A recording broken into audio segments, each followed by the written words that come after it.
using a moral panic about race to distract from the ways in which they have benefited from income inequality in America. It's not about politics, that's a mirage. The divide in America is about class. Welcome to Reeves Rants. Thanks for joining me. I got a good video for you today. It's from Big Daddy Liberty. He's from South Africa, and he brings up some pretty good topics here, but most of all, he brings up the view of racism in a country that is predominantly black, and how they handle racism and how they view racism comparative to the United States and what we think racism is compared to other countries. So let's roll into it. This came being in the news at the moment for all the wrong reasons after an internal memo penned by their CEO, one Ivan Saltzman. Just want to jump in here real quick to point out that Dis-Chem is what he's talking about, and Dis-Chem is a Walgreens, Rite Aid type of place in South Africa. Basically leaked out to the public and has caused a bit of a stir with accusations of the company engaging in racism. The top 3 points from it by the CEO basically said the following. Now, the CEO saying as of the 19th of September, the following takes effect. Point number 1, a moratorium, the halting or freezing, is placed on the appointment of white individuals. This includes either external appointments, that is people applying from a job from outside, or internal promotions. Thus, white people in that company, there's a freeze on hiring them or even promoting them. I get these videos from a friend of mine who lives in South Africa. Wilson! And he has said it like this, is he doesn't understand how a country, a government, or companies within the country are creating policies to protect the majority from the minority. In South Africa, the majority of people are blacks and the minority of people are whites. Point number 2, no appointments are to be made on a managerial level, that's senior, middle, or junior, without that's the CEO's approval.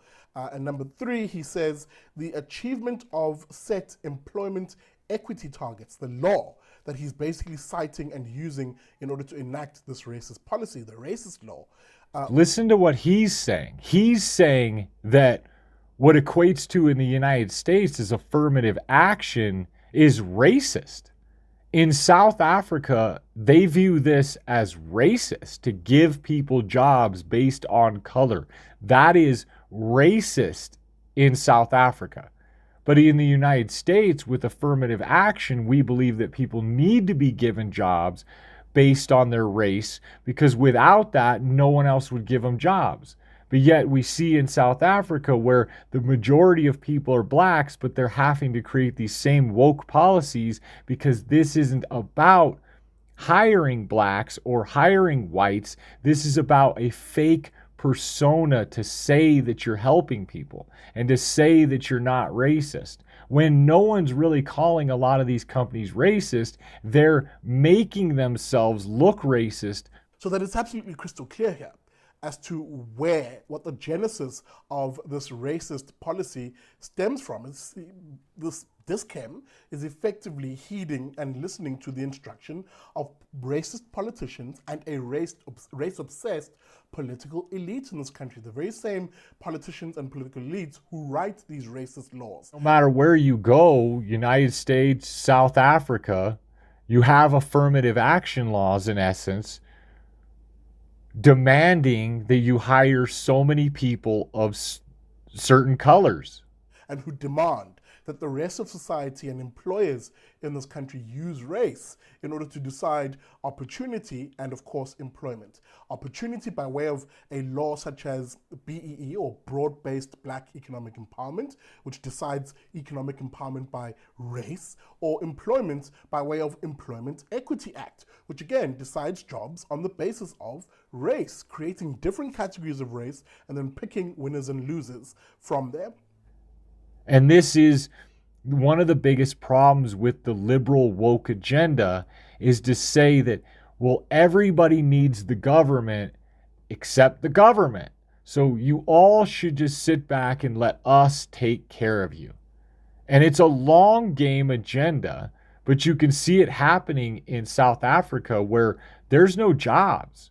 There's millions of jobs in the United States that people are choosing not to take. You got 7 million men right now, prime age, 25 to 54, not only not working, but affirmatively not looking for work. That is having an impact, I think, on the economy, and according to Nick, an impact unlike anything we've ever seen before. But in South Africa, they have no jobs, and they're only hiring blacks anyway, which is fine considering there aren't hardly any whites there. That has been the status quo in this country since our colonial days, where laws were racist in nature and decided winners and losers in society using race, right through our apartheid days, which literally did the exact same thing, deciding opportunity, movement, or even jobs based on race. Remember the Job Reservation Act or the Influx Control Act? All of these pieces of legislation have always used race and racism effectively to decide winners and losers. And that practice from our colonial days, apartheid, is filtered into today's government, which does the exact thing. So that anybody who tells you that using race is a form of redress or transformation or moving the country forward, all of these weasel words, or equity being the other one. All those weasel words he was talking about are being used on the American people right now to implement the same exact racist policies, and have been implementing these racist policies all the way back to Jim Crow. Anybody who uses those weasel words, you should readily identify them as being no different to the racists of apartheid and our colonial years, even if they now argue that racism is okay so long as they marshal it for their goals because they think their goals are noble. It's not. Racism is racism. And we're seeing that heavily from the woke whites of the United States, and really the woke whites of every country, trying to push these agendas to make it seem as though they actually care about race, when the real reality is they're just trying to stay in power. Instead of for really people to just get out of the way in general and let a person earn their job on their own and make their own living on their own, and the government get out of everyone's way.